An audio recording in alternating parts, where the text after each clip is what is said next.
Oh, yummy cheesecake in a cup. How to make it? Ito na. Guys, welcome to my channel. So, for today's video ay gagawa tayo ng cheesecake in a cup. So, kailangan natin syempre na cup. And then, we have 2 bowls para ito dito sa isa sa Graham. Yes, may kasama siyang butter. Ito naman yung ating cream cheese. Meron tayong 2 pouch, isang all-purpose cream, and of course, eggs, sugar, okay? And then ito, ang ating blueberry na filling for topping. Sobrang mahal ito, guys. $3.89 ang kuha. So, well, mahal naman talaga ang cheesecake. So, pwede ito ngayong Christmas, pang-regalo ngayong Teacher's Day. So, let's start. So, eto na guys, start tayo doon sa ating cream cheese na butter. So, meron ako ditong 2 pouch. Yes, 2 pouch ang gagamitin natin. And take note, kailangan po naka-room temp na to bago kayo mag-umpisa para hindi kayo mahirapan at maging smooth ang inyong cheesecake. Ayan. So, 2 yan. Ang brand niyan ay Magnolia at gumamit nga ako ng hand mixer dito. Hindi na siya mahirap kasi naka-room temp na siya. Hindi na mahirapan ang ating hand mixer. Yan. Pwede naman gumamit kayo ng spatula kung matyaga kayo, kung wala kayong hand mixer. So, ganyan. And then, ayan na nga, ang kumpletong recipe nito ay syempre ilalagay ko na lang sa description box. Okay? Panoorin nyo na lang ang video para makita nyo kung paano nga natin ginagawa itong ating cheesecake in a cup. Pwede natin itong pang negosyo, especially ngayong malapit na naman ang Teacher's Day. Ayan, para maiba naman o kaya ngayong nalalapit na Christmas. So, pwede nyo ibenta by 6, by 8, or kaya 1 dozen. So, naglagay tayo dito ng 1/2 cup of granulated sugar. And then, i-mix din natin para matunay yung sugar natin. And then, mag-add din tayo ng 1 cup of all-purpose cream. Kahit anong brand. Ito, nabili lang to sa Dali. So, okay naman siya. Wala naman siyang problema. Ayan, i-mix natin ulit. At mag-a-add tayo ng 3 eggs, whole eggs. So, i-add mo yan 1 at a time. And then, mix, then add ulit. Mix, and then add ulit. So, be sure ang inyong eggs ay large. Okay?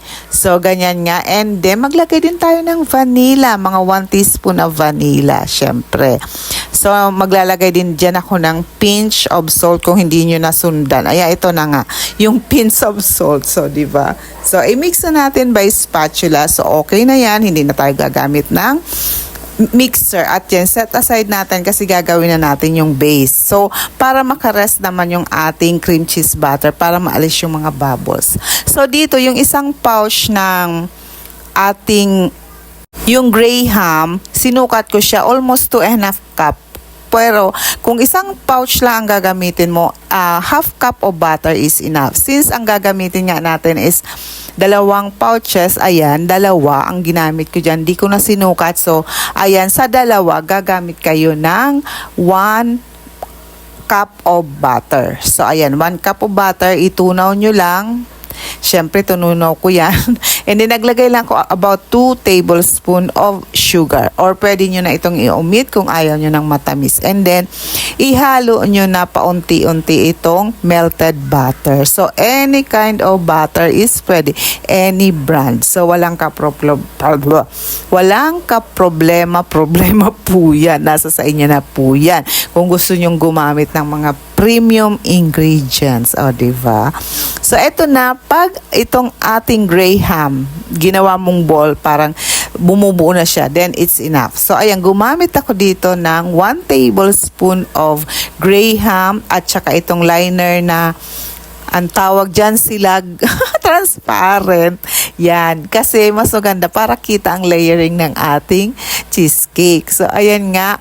Bawat isa ay gumamit ako ng 1 tablespoon. So, ganon. Para pang negosyo nyo ito, di may sukat na, diba? At ito nga ang puweta ng ating cup.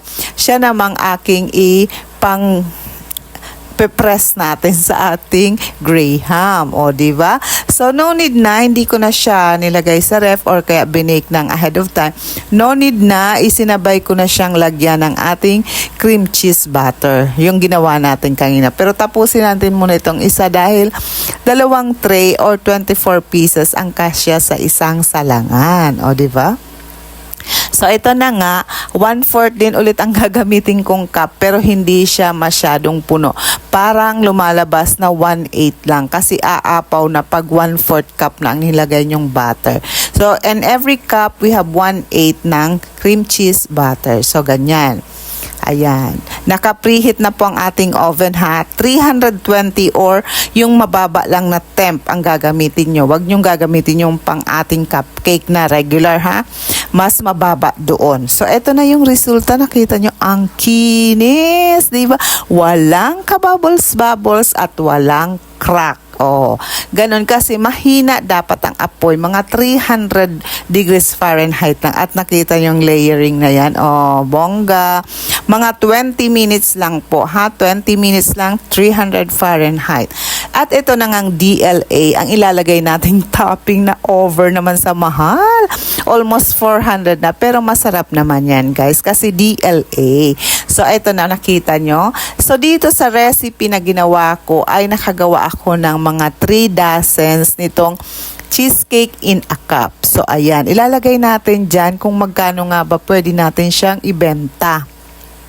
So, bawat isa naman nitong cup ay nilagyan ko ng 1 teaspoon nitong ating blueberry. So, ayan, bawat isa niyan. So, syempre, ikakalat-kalat na lang natin para sa tingin natin ay punong-puno.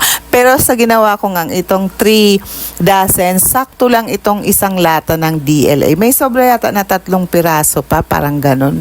Basta, kung ibebenta nyo, nasa 3 dozens. Okay? So, ayan. Then, ready na. So, this is taste test, guys. Ito na yung ating cupcake, or cheesecake in a cup. Look, ang layering niya. So, syempre, titikman natin. Pero the best ito pag naka-chill na siya. Pero kahit hindi pa, syempre titikman na natin. Tignan nyo. Look. Ayun na nga guys, nakita nyo ang layering. Ang ganda diba? Yung graham, yung cheesecake at saka yung topping natin. At sobrang yummy talaga guys. Masarap na masarap. Hindi siya sobrang tamis. Sakto ang tamis, hindi gaano tamis.